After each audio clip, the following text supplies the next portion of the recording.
my name is Tim Valton. I am currently the Senior Resident Assistant in Sweet Hall, and this is what it's like to be an RA.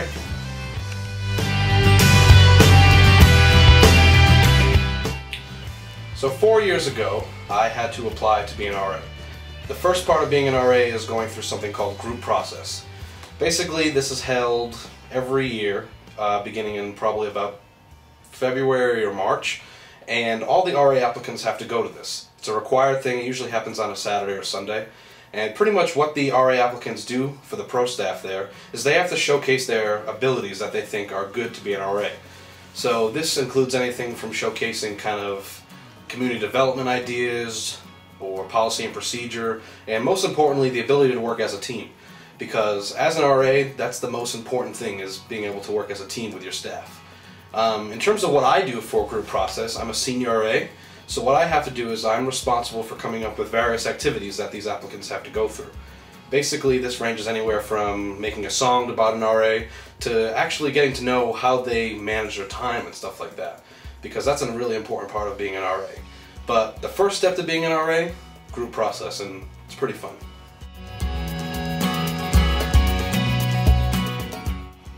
So I can remember sitting in my aunt's apartment and getting an email from the former hall director of Sweet Hall, Von Navarro, saying that I was selected to become an RA. And it's one of the most, I guess, important parts of my life, because my life has totally changed because of that. So in the email, basically she said that we had to go to this 2-week period of training for an RA. Basically, training for RAs occurs twice throughout the year.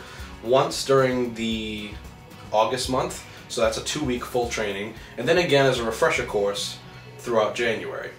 Basically, topics in this training cover anything from community development, event planning, policy and procedure, advertisement. Basically everything that you need to know to be an RA, we learn from pro staff and other RAs throughout this training process. It's a really tedious process. Basically, throughout the entire training, we're prepping the building for opening. So this includes anything from writing down RCRs to coming up with a building theme, and really just making sure the residents know that what the policies and procedures are. That way they can follow them throughout the year. But basically, training is a period where the RA staff really tends to bond as a whole. We get to hang out with all 26 other RAs on staff, as well as the 6 other HDs, and it's something that I look forward to every year.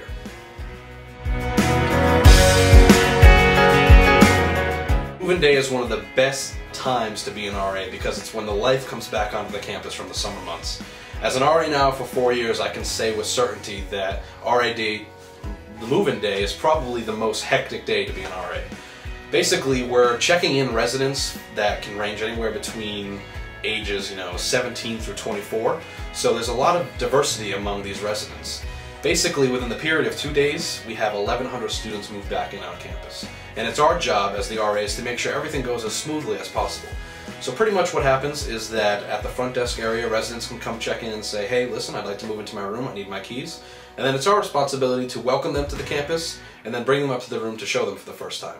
To see their faces for the first time, to see their rooms, sometimes they're a little disappointed because of the size, but mostly they're excited to be back, and it's a really good time to be an RA.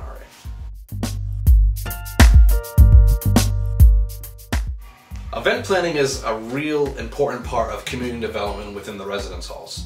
RAs at RIC are required to put on 4 events per semester. These events have to have a certain type of focus, and the 4 different focuses are community development, which ranges anywhere between having like a movie night or doing like a fruit shake kind of night.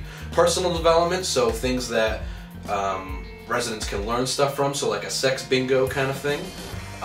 The next one is outreach attendance, so this means that we have to bring residents to an event on campus. So something that RAs have done in the past is bringing them to a RIC main stage theater event. And then finally the last one, and sometimes the most forgotten one, is community service. So it's our job as RAs to plan events that promote service within our halls. Since I'm a senior RA, I have the added responsibility of basically supervising my RAs in my building in terms of making sure that their event planners are on time, giving them ideas, as well as advertisement ideas.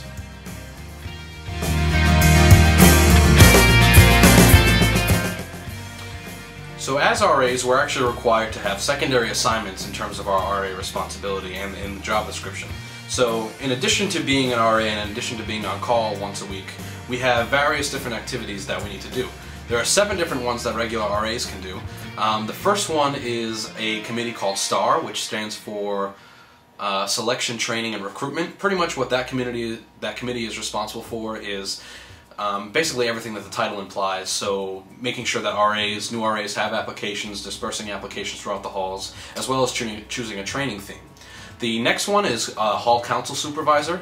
Each hall has their own Hall Council, which is made up of residents, and pretty much it's the RA's responsibility to supervise them, so give them ideas for events, help them out with the events, and anything that regards Hall Council they'd be responsible for. The next one is something called Front Desk Supervisor, and each one of the halls has a front desk in which residents have to sign in their guests from 7 p.m. till 12 at night.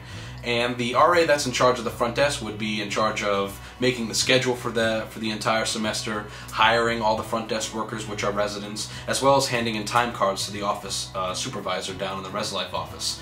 The next one is a calendar committee. Pretty much what they're responsible for is that in each hall there is a big cork board, which can be used to make a calendar, and that RA is responsible for, making all the different events on campus, including RA events, student activities events, any kind of event on campus should be on there. And it's supposed to have a general theme, so this could be anything from National Pomegranate Month to National French Toast Month, something that's been done. But usually creative RAs tend to do that. Also in the terms of creativity is the bulletin board. This is a passive programming kind of technique that we use as RAs to make sure residents can learn something new about a certain topic. This could range anything from, domestic violence awareness, breast cancer awareness, study tips and stuff like that. It's a really popular event, really a popular secondary assignment when it comes to RAs because it allows them to showcase their creativity. The next one is the RA Council, and what RA Council is responsible for is their responsibility is to pretty much provide well-being and pretty much recognition to all the RAs on campus. They also make a newsletter which is dispersed throughout all the residence halls, and in terms of having all the RA events on there, as well as providing some RAs some good laughter and joy.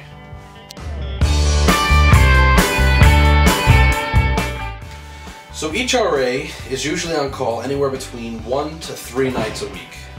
Pretty much you have one day through Sunday through Wednesday, which is your day for the entire semester. So for example, my day is Tuesdays, so every Tuesday I'm on call. But of course, the busiest days on campus are actually Thursdays. So the Thursday schedule, in order to be fair for all the RAs, is rotated. So pretty much every 4th Thursday you're usually on call. And then the other thing that's rotated is the weekend. Because this is primarily a commuter college, we have tended to find that the weekends are a little slower, but the residents who do live here on the weekends actually tend to be the most active residents in terms of making sure that the policies are being followed and stuff like that. But normal duty responsibilities, you check in at 7 p.m. using the duty phone right here, and it's pretty much your responsibility to make sure that the residents are safe when you're on call. So this includes anything from making sure they're not overly intoxicated. I've had incidences where, there might be a mental health situation where I'm going to have to notify the hall director on call. But pretty much it's not up to me whether or not residents get transported due to mental health reasons or intoxication.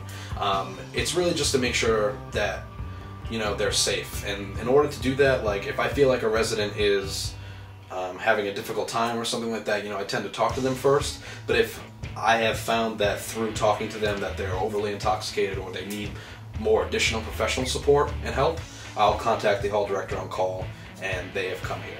Incidences have ranged anywhere between, simple alcohol violations, so having a simple beer can in there, to something more severe and sometimes really scary. There are times where I've walked into a room where residents have been passed out drunk and they have not been able to move, walk, speak, and it's situations like that where, you have to call the hall director right away, and our RAs do a really good job about that.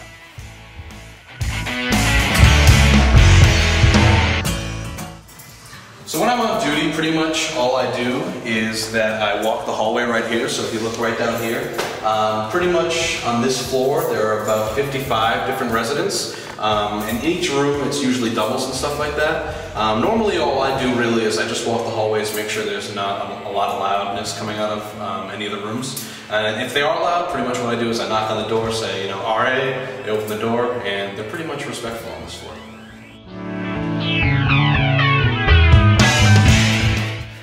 So in terms of policy violations that I tend to find when I'm on call, the most common one is probably alcohol. It is a dry campus, so we do have to enforce policies in terms of that. So this means any kind of alcohol paraphernalia. This includes anything just, even if you have like a decorative shot glass in your room, that's technically an alcohol violation. I have to document you for that situation. But other things, are guest policy. So you can't have your guests roaming throughout the hallways and stuff like that. You have to sign them in and make sure they're escorted at all times. Another thing is quiet hours. So beginning at 12 a.m. every night, since a lot of residents do call this home, a lot of people do go to bed before 12. So we have a policy here on campus where you need to be quiet around 12, and that's called quiet hours. So that's something that I've seen a lot. Other things are like state mandated things. So obviously you can't cover your smoke detector with a plastic bag or anything like that. So obviously they're probably smoking in the room. Another thing too that we have to be mindful of is temporary lighting. So this includes Christmas lights and stuff like that. So although it's nice to have those kind of things, residents aren't allowed to have them. Even myself, I'd love to have a Christmas tree in my room, but I can't have it. And the RAs really don't necessarily try to look for things. It's more of when you're on your own, you notice that you have to document it. And it's something that a lot of new RAs struggle with, and in terms of documenting situations and writing incident reports. It's something that comes with practice, and you just have to be mindful to tell your residents that that you're not trying to get them in trouble, that you're just documenting the trouble that they did. But after that, pretty much what happens is they meet with the hall director, like I mentioned before, and they're processed judicially from there.